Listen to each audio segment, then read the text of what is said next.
the public views a salesperson as a wolf. However, it just so happens that we're nice wolves who want to help you, not eat you. Do you know what I mean? You just don't know that yet.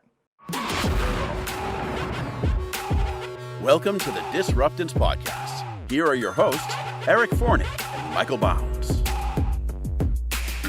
All right, every week on the show, we aim to disrupt the way real estate agents and entrepreneurs think about their business and life. And this week, we want to disrupt the way you think about lead generation and scripts.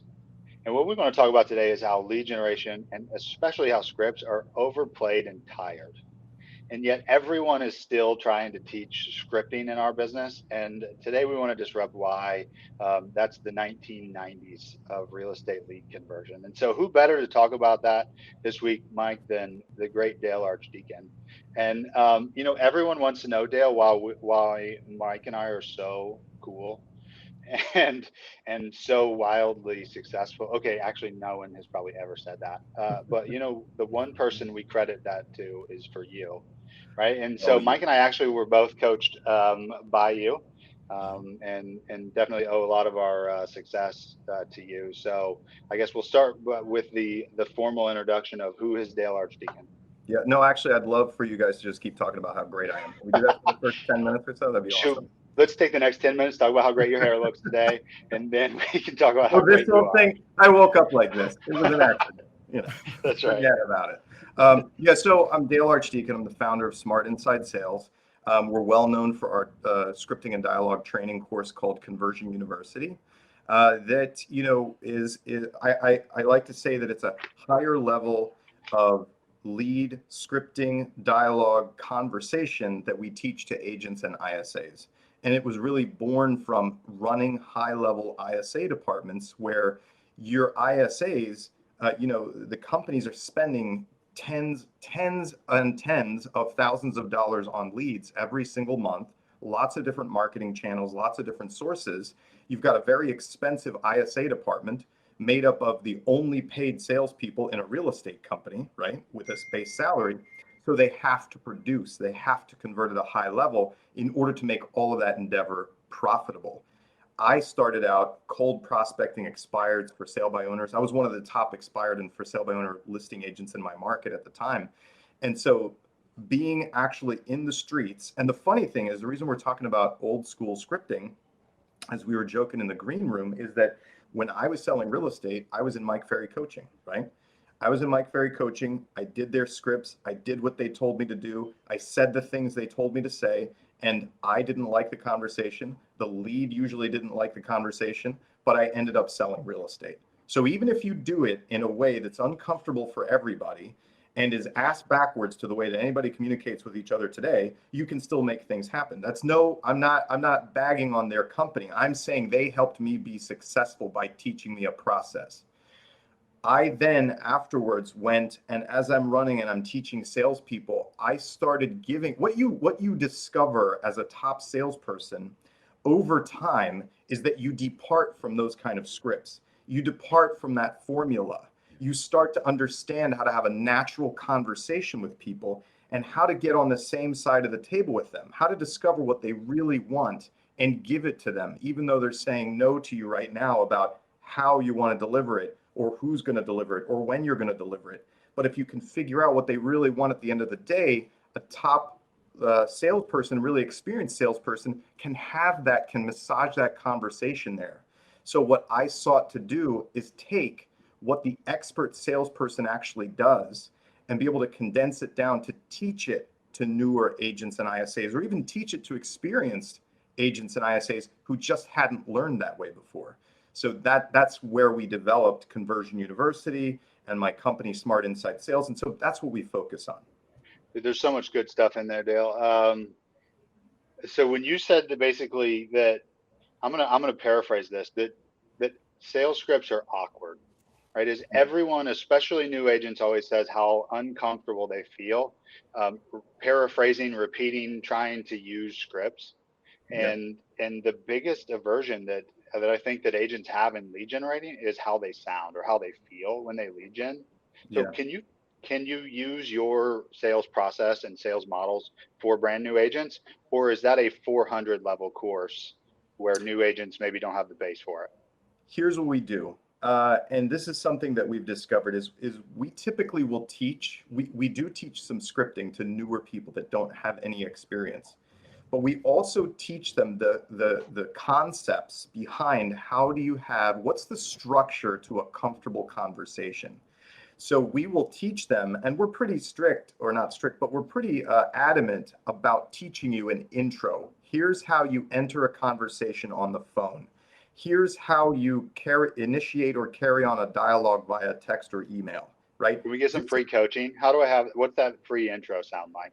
Absolutely. Okay, so here's a basic website registration script that we use, and this one has become common, and we started this, and it sounds like this. And I'm going to use what I call a salutation before anybody jumps on me about it, which is like a "How are you? How's your day?" Whatever. That's a salutation. So I'll do this with you real quick, Eric. Ring, ring. Hello. Hello, Eric. This is Dale Archdekin with Whatever Realty. How are you today? I'm doing great. Thank you. Great. Hey, it looks like you registered on my website to look at homes for sale. Are you planning on buying in the next few months, or are you just window shopping at this point? Right now we're just kind of window shopping. I just saw an ad and clicked on it with that one cool looking house. Okay, great. Now that was my intro script, and I'll break it down for you. And I'll also give you a very simple question to ask here. Go ahead. Yeah, no, it's just like it's fascinating that there's a script to that, right? Because that's just a conversation to me. That's a conversation, exactly. Yeah. Here's what makes it a script. I'll point out why it is a script. We're very specific about, I use the same word that you use to answer the phone. I mirror and matched you. I used your name assumptively. I told you who I was, and then I used a salutation, which is "How's your day?" or whatever I said, right? That's the pieces of script, and then the script continues after you answered. And that script was, this is what you did, this is why I'm calling you, and this is what I want to know. And I gave you two choices. I gave you permission to tell me no, or to tell me that you had plans to purchase, which is what I want you to do, right? It's a decision tree. It's a decision tree. And then your script is just based on the yes or no answer. It's a great way to do. It's awesome. Yeah, exactly. So that's all scripting, right? Yeah. And it sounds like a natural conversation. It's not weird. It's not uncomfortable, and it's straight to the point. There's no games. There's no dicking around. Hey, I know I'm a salesperson. We all know you don't want to talk to a salesperson. We all know. I make this funny analogy, and hopefully I don't get called out at any point. But like, us salespeople are like cops. Nobody wants to talk to the cops until you need them, right? Generally speaking. Right. Salespeople aren't bad. Cops aren't bad. But I generally don't talk to them unless I need their help. They're the same thing. So let's be straightforward. Hey, I know this is a sales situation, and that's where key part is, do you want to say no to me? Because what salesperson who's trying to make me do something I don't want to do in their right mind would give me permission to tell them no up front? They don't. Yeah. You strip the energy out of the of trying to ladder up to yes, right? By giving them the option to terminate the call early. If they don't take that opportunity, now they've already committed themselves to having the remainder of the conversation with you. Yeah. And even if they say, you notice that I said, or are you just window shopping, right? Which is the no they want to give you. And you said, yeah, we're just window shopping. That's not the end of the conversation, everybody. Of course. I just gave him the opportunity to say no. We got his rejection out of the way, and then the conversation continues on. And I'm going to ask a present tense question. If somebody says just window shopping, and we give like 3 options there when people need guidance. So one question might be, oh, great, Eric, do you currently live in the area, or are you relocating here? Another option could be, got it, Eric. So do you currently own, or are you renting? Another option could be, oh, okay, just window shopping. No problem, Eric. What neighborhoods are you interested in? These are 3 present tense questions that anyone can answer for you, and it continues your conversation on. Yeah, I love that. So I think there's a couple things to unpack from that too. One of the mistakes that I see agents make, especially, is when they're prospecting, is the name assumption part. It drives me insane, and maybe I inherited that from you. But when people ask if this is the person who owns the home at 123 Main Street, it drives me bananas, because you immediately know that it's like a sleazy call that you don't want to say yes to, right? Right. They clearly identify themselves as being a salesperson who doesn't know who that person is. Absolutely. And you coached me this. You have three strikes against you. The first is you're getting getting a phone call from someone that you don't know. The second is that they don't recognize your voice. And then when you come in there and you don't know their name and they are, they're going to hang up on you. So that is one trick that I have implemented and I still use to this day is I'm assumptive when I'm making my phone calls. Oh yeah. Absolutely. Look at it this way. I take this lesson from debt collectors. Do you think debt collectors ask if you're Eric? Every person they No. call is Eric. Hi, Eric. No, this is Susie. This is not Eric. No, you're Eric. You owe us money. Where's the money, right? I know it's you. Yeah. You got to prove to me it's not you. And what a mindset difference though for the debt collector versus the real estate agent, right? Is if you took the you owe me money mindset as a real estate agent, Right. it gives you such a different willingness to have that conversation. Yeah. But nobody approaches it that way. Yeah. Listen, I want to tell you another funny story. I don't watch sports. I don't give two shits about sports. I don't know anything about sports. I'm lucky I recognize the difference between the balls and which You look like you might have been like the sixth man on an NBA team or something. So that's just surprising. Go ahead. Really? That's crazy. But I appreciate that. So somehow my number, somebody must have been pissed at me during my years of prospecting, put my number in with one of those Vegas betting places. And so every like 3 months, I would get a phone call.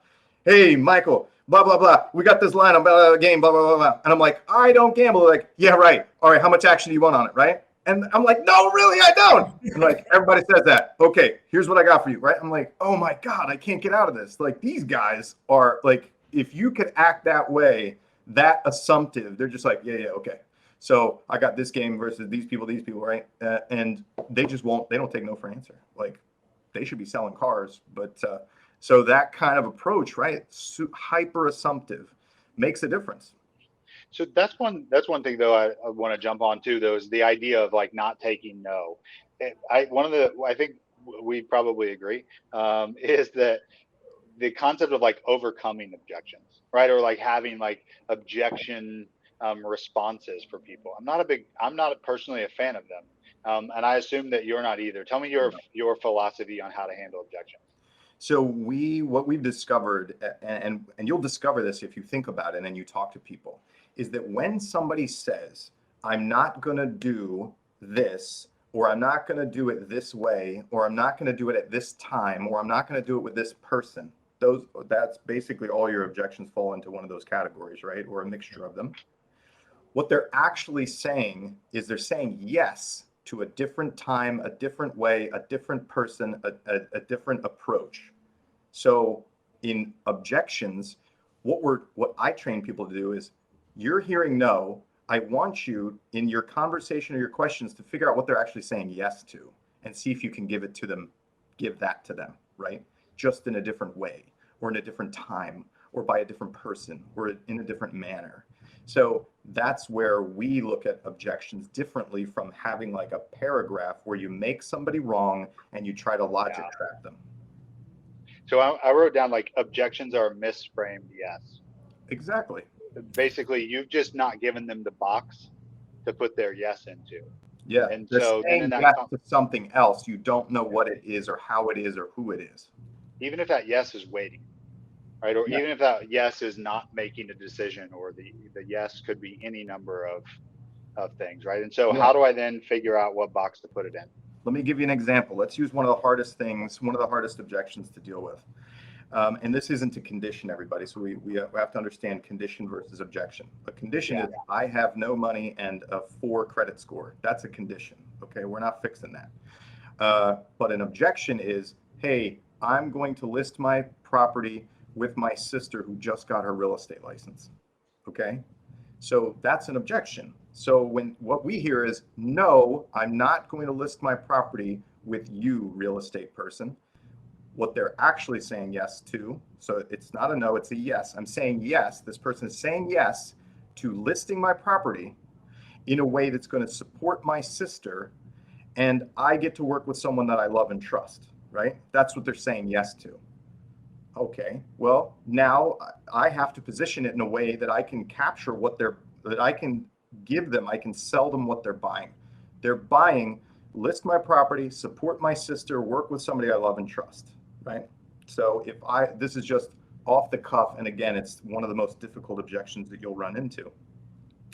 I would have to position it something like, hey, Michael, that makes perfect sense, man. We actually pride ourselves on partnering with other real estate agents in our market. And in fact, we're the only company here that really supports our competitors as they start their businesses. If I was able to partner with your sister so that she could be involved in the transaction, she could learn our ways of selling 300 to 400 homes a year and really jumpstart her career immediately. And we can all work together to help you net the most money possible and really take some stress off of her plate. Is that something you'd be interested in? Absolutely. Okay, now, will you get a yes to that? I don't know. But Yeah. when I I've say used partner, it before, and it you works. use it worked. Wait, say it again. Please, that was a great testimonial. Say it again. It has. I worked listing, and the guy was really apprehensive because he had a friend that was in real estate, was brand new, and I said, "Hey, I'll pay you." You know, I told him I'd bring him in. I'd partner with him, and he didn't join our brokerage, but I got the listing and I paid him, Nice. a little spin off of it. So Yeah, a referral fee. It's simple, right? But Michael, if you had done what the traditional companies teach and you had said, hey, do you really want to risk the success of your sale on an untested real estate agent and potentially damage your friendship, what kind of answer do you think you would have gotten? Would you have gotten the listing doing it that way? no, yeah, yeah, That's bullshit. That's what they teach. yeah. That's what gets taught in standard crapology, right? Yeah. So it doesn't work that way. Figure out what that person's saying yes to, sell them what they're buying, and you're going to get much closer to that yes that you're looking for.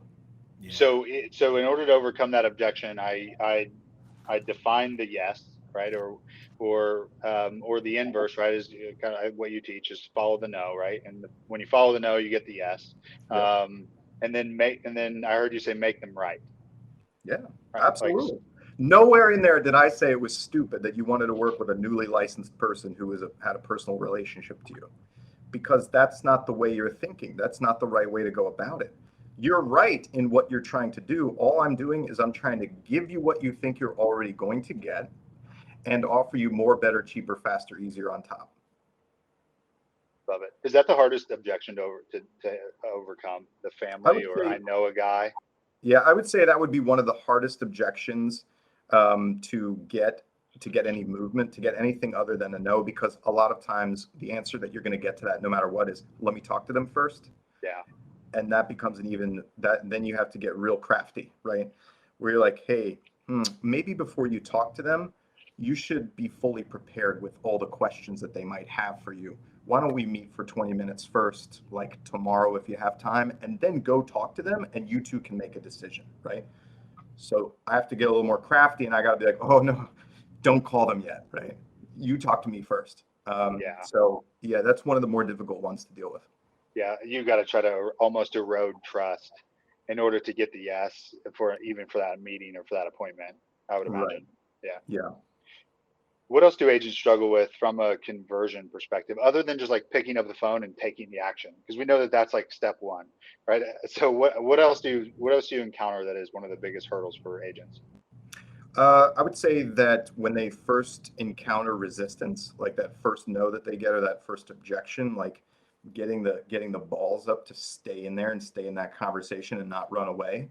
And then if they can do that and they can stay there, then they sort of go through a progression. I mean, obviously, unless they work with us, but they'll typically go through a progression where it's like, oh, I'm going to stay in the fight and I'm just going to try to get you to say yes in spite of your no, or I might close into the face of your no, even though I haven't changed any factors of the conversation.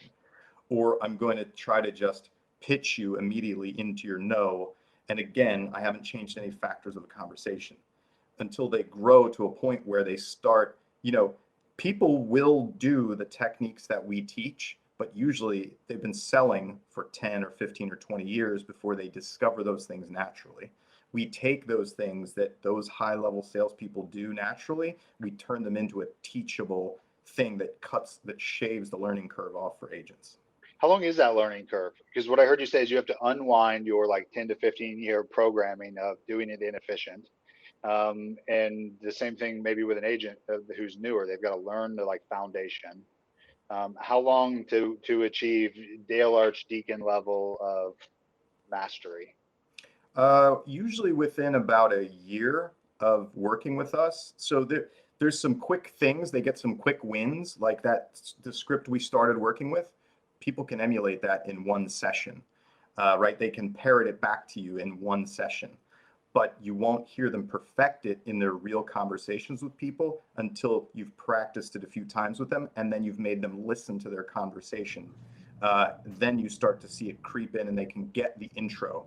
And then there's the meat of your conversation, the discovery, who, where, when, why, what, and how much.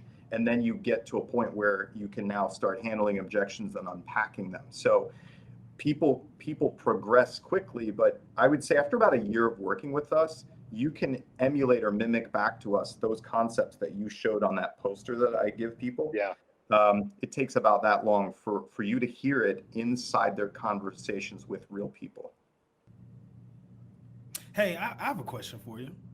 I know one of the things that really helped me going through being coached by you is the energy. This is a contact sport, so the more contacts you have, the more likely you are to get to the ultimate goal. But ultimately, getting those contacts takes energy out of you. The scripts, for lack of a word, the technique, the way you do, the way that you make these phone calls helped me with that. Helped me conserve that energy because it's more of a conversation versus having a script. You're trying to overcome objections. You're trying to sell everybody. So tell me, is that the key, or does other agents, are they getting those results as well? Why are you holding out on great advice like that too, by the way, Dale? Like that's really good. And like, but yeah, that's really good. Is all of the weight of trying to like hit the outcome of that script goes away. To your point, Mike, I love it. Yeah, go ahead. Yeah, absolutely. The energy that you're talking about, Michael, is when we shift our perspective from trying to win or trying to be right, and the other person is wrong, but we shift it into the perspective of I can't wait to talk to the next person to figure out what problem they're working on solving and how they've solved it inefficiently or ineffectively and how I can do it better for them, right? But in order to do that, I got to find out who you are, how you think, what you're trying to get to, and how you're trying to get there, right? It's just problem solving. So it takes it from adversarial to you working on these fun puzzles with wild and crazy people out in the world. Dude, that is super zen of you, Dale. I didn't realize how empathetic and zen-like you were in your conversion approach. Because really, what I heard you say is like you're taking the perspective of like, hey, my job is actually just to like be a steward of the public. Right? I'm actually just calling to help serve you in this conversation, not to actually get from my initial point of the script to my desired outcome. You have a desired outcome, but there's no weight attachment to where the conversation goes.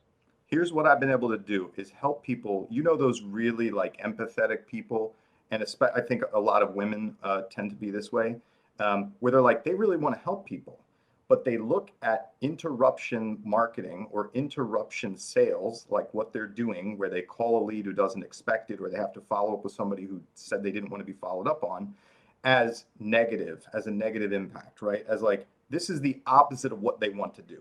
They want somebody to come to them and say, I need your help looking at houses, or I need your help understanding this. And that's fantastic when it happens, but you're going to pay $300 to $400 per name to make that happen, right? And you're still going to have some sales skills. So to be able to take those people who are highly empathetic and do not want to interrupt people, I use an analogy. I tell them that they have to imagine that they are an emergency room nurse, okay? You work the ER as a nurse. When people come stumbling in the door, bleeding from some orifice or some puncture wound or whatever it is, you have to ask them questions. Do they want to answer your goddamn questions, or do they want to be fixed? They don't want to answer any questions right now, okay? But you have to ask them questions, or you're going to screw up their care and they're going to die, okay? So when you talk to these strangers who say they don't want to talk to you, who act like they're annoyed that you're speaking to them. You're that emergency room nurse. You're ultimately there to help them, but you're going to have to put them through a little segment that they're unhappy about. Okay. Now go pick up the phone and make it happen. And it works for them. Yeah. Yeah. Because So I'm sorry, Eric. I didn't mean to go step for it, on bud. you. Like, so from the perspective when I'm making phone calls, I'm just trying to decide who wants their blessing. Buying a house is for someone is a blessing, right? So I'm just Yeah. calling and I'm just trying to identify who wants their blessing. That's all. And Yeah. so that I'm able to pick up phone calls even or pick up the phone and have phone calls because just think I just left a closing. The people were really excited at that closing and they were really happy. They were sellers and they made a lot of money. And if I wouldn't have picked that phone up a couple of months ago, they would not have had that blessing. Yeah. What people have to understand is, yes, the public views a salesperson as a wolf. However, it just so happens that we're nice wolves who want to help you, not eat you. Do you know what I mean? You just don't know that yet. You know, it makes me think though too, Dale, that really like a process or this conversation framework and dynamic also works when real estate agents are trying to recruit and grow their team and their business. That um, talk to me about how somebody could apply that in conversations in agent to agent dynamic. Oh yeah, man. So agents are absolute growing your team, recruiting is the same thing as lead generation. Absolutely the same thing. There is no difference. You need to have a farm. You need to water your farm and touch on your farm and love your farm. And generally speaking, your cold calls are not going to be well entertained or received. And so that's one way of doing it. But if you can do the farming and the relationship building and you can bring value to people over time, they will come to you. And as you become more and more successful, more business, i.e., more agents, will gravitate toward you naturally. It is a universal law of nature. It works the same as business. It's the same and sellers as well. If you get all you have to do, you can find buyers. You can identify a farm and you can lead gen to sellers. And then you can also, if you're trying to build your team and grow, you can do the exact same thing with agents. What's a Yeah. script? Give me an example of, a script if somebody wants to build their team. What would just a little snippet, the intro, how would you make that call? Well, let me ask you what the scenario is. Am I cold calling somebody out of the blue in my industry who doesn't know who I am, or set it up for me? Hey, you're cold calling. Uh, you're somebody in your office says, "Hey, give this. I just did a co-op deal with this real estate agent, and I would really like to get in business with them." Okay, great. So there's no script to it. It would probably sound like ring, ring, Michael. Hey, this is Mike. Hey, hello. How are you? Well, actually, let's do it. So I'm going to call you. You're a real estate agent in your Okay. market. Ring, ring, ring, ring, Michael. Hello. Hello, Michael. This is Dale Archdekin with Whatever Realty. How are you? I'm doing great, man. I'm really busy. I'm about to walk into an appointment. Oh, absolutely no problem. That's fantastic. I heard you're killing it out there. And in fact, I heard such a raving review from my teammate so-and-so that I wanted to personally call you and tell you that I really appreciate professionals like you in our industry, and you're raising our profession as a whole. So thank you for doing a great job with them on that deal over on Whatever Street. Thank you. I appreciate that. Yeah, absolutely, man. By the way, we're absolutely always looking for talent, special talent like you.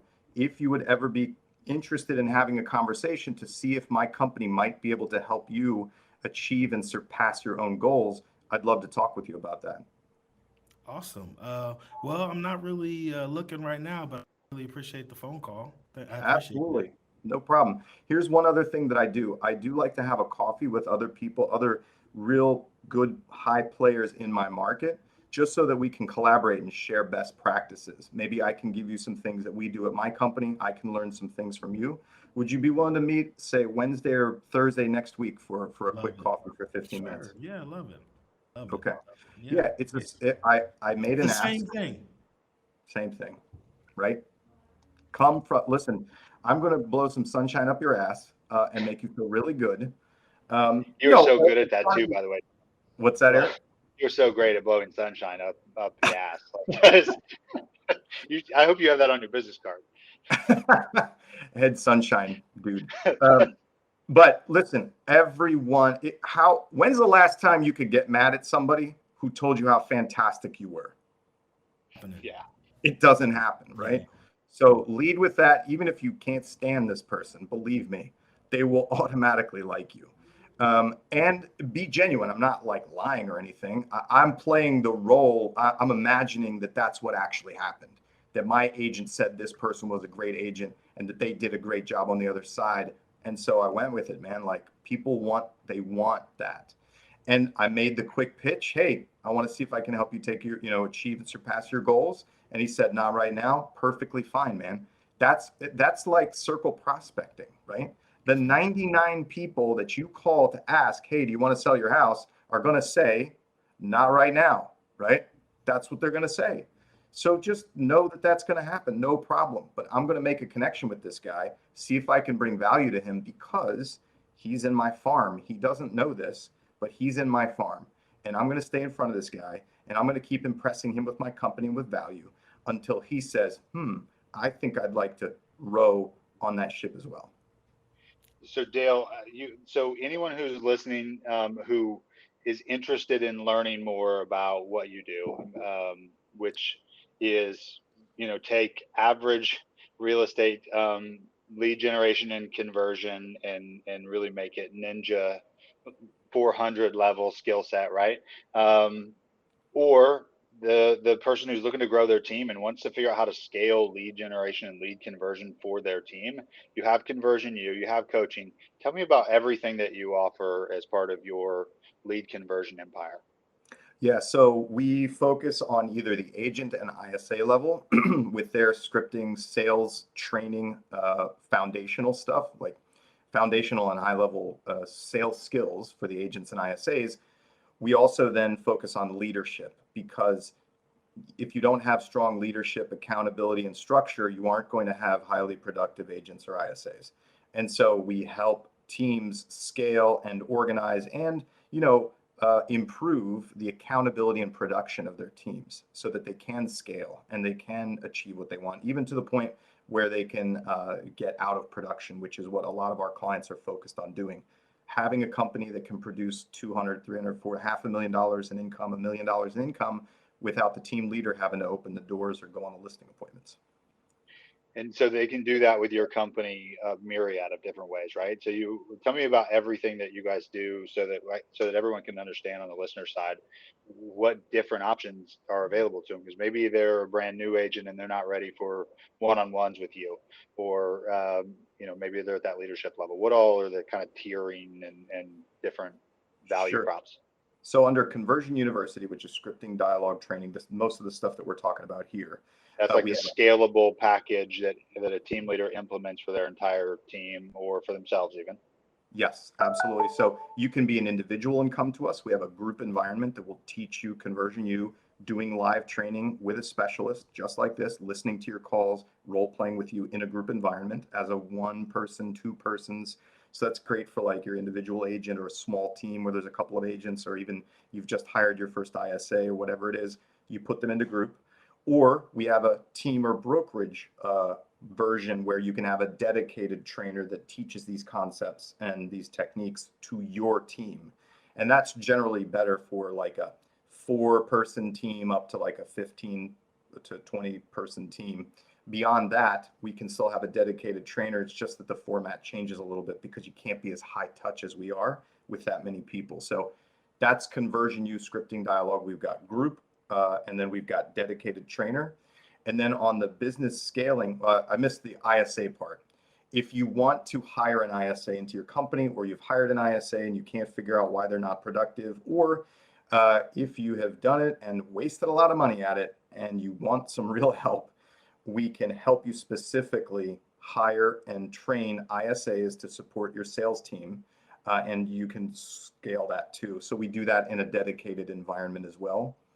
Then we have business consulting. So if you're a team leader and you're doing well, you've got a reasonably profitable team, or even if you're breaking even and you want to get to maximum profitability, you want to scale, you want to be able to scale yourself out of production, that would be we would be doing consultation with myself and with other people in our industry who have done it and are doing it currently. So those are the three different levels really that people can come to us for.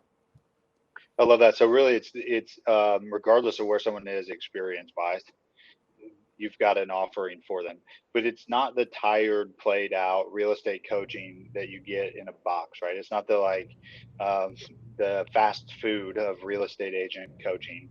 It's No, highly specific on fundamental skill sets that drive tons of revenue. I see there's a lot of candy out there. You're serving steaks. Like what you Yes. do is really like meat to the bones. It's good. Yes. Let me tell you, this is the way that we work. It's my philosophy that if you can get your sales training and your lead generation and conversion down to a really highly profitable level or consistent level, and you can get enough people recruited in and into those systems, you can be out of production and you can hit all of your goals and everything else can suck, right? As long as your lead gen, lead conversion, and your support for your clients is there and you have a positive culture with your team, you can achieve what you want to achieve. Can I help? Am I the expert at how to structure your assistant's day? No, right? Admin side, whatever, right? Bookkeepers, I can help you make sure that you have a P&L and I can show you whether or not you're profitable or lead you there. But there's a lot of other soft stuff that we don't get into. If you can get the sales, conversion, and support down, you will have a profitable company. Dale, I think if I could be a spokesmodel for the Dale Archdekin School of Hard Knocks, I think when you and I started coaching, I think I was at like 120 or so closings, and we're looking at like pace wise, we should hit 650 next year. And Nice. That's beautiful. And I think when we coached a couple years together, I think we at least 2x, if not maybe a little more. Maybe it was I think 3. we at least doubled your production while we worked together. Yeah. Yeah. You kept the wheels. You kept the wheels on the car. It was. I mean, truly, like it was the first time that I had to have any leadership role in real estate, and so there was a lot of need to have coaching on a weekly basis from a leadership perspective, from a systems and operations perspective, and then trying to duplicate what I did, right? Just because, I've been in your camp all along in that I don't think that real estate agents should have scripts and should have, these fancy slick presentations. I think it's all a conversation and needs analysis like we talked about. And so being able to figure out how to duplicate that, I think I'd still be trying to figure that out if we didn't coach together. I appreciate that, man. Yeah, you could sell the pants off of anybody when I met you, but being able to attract, train, support, and help other people to do the same, like teach them what you do, is a really hard thing to do. I some of the best salespeople that I've ever worked for could outsell me by 3 or 5 times, right? Because I'm not the world's best salesperson, but I am one of the world's best trainers, and I can teach other people, which is a different skill set. Yeah. And if you want to take your business, if you're a $10 million producer or $5 million producer by yourself, do you want to go to 20 million, 30 million? All you have to do is multiply yourself. And taking that and multiplying yourself while you're still in production is really a challenge. And so you give so much clarity around, and you're able to take steps. So again, I had a short amount of time, but you gave me so much clarity in that amount of time that I don't know where I would be either. So kudos to you on that. You're also an amazing salesperson, and being able to translate that to other people is just the difficult part, right? Teaching you, Michael, how to give boundaries and give structure to the other people around you so that you can achieve your goals is what we worked on.